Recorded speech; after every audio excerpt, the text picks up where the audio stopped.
साथ वैशाली और आप देख रहे हैं ठाणे सरकार न्यूज चैनल। आइए रुक करते हैं आज की ताजा खबरों पर।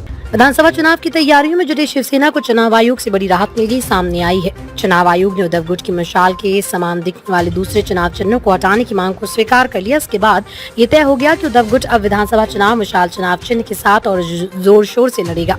बता दें कि उद्धव गुट ने चुनाव आयोग को पत्र लिखकर बताया था कि वो विधानसभा चुनाव मशाल चुनाव चिन्ह पर ही लड़ना चाहता है। इसके साथ उद्धव गुट ने चुनाव आयोग से मशाल जैसे दिखने वाले दूसरे चुनाव चिन्हों को हटाने की मांग की। उद्धव गुट का दावा था कि लोकसभा चुनाव में मशाल जैसे दूसरे चुनाव चिन्हों के कारण शिवसेना समर्थक मतदाताओं को वोट डालने में परेशानी हुई।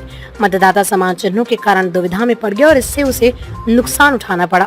इसने मशाल चुनाव चिन्ह से मिलते जुलते सभी चिन्ह हटा दिए जाएं ताकि विधानसभा चुनाव में ऐसा न हो।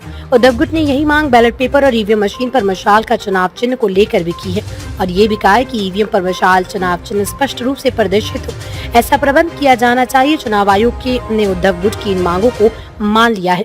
गौरतलब है कि एकनाथ शिंदे के शिवसेना से बगावत के बाद महाविकास आघाड़ी की सरकार गिरे में चुनाव आयोग ने भी शिंदे गुट को ही असली शिवसेना माना, जिसके चलते उद्धव गुट को चुनाव चिन्ह तीर और धनुष से हाथ धोना पड़ा।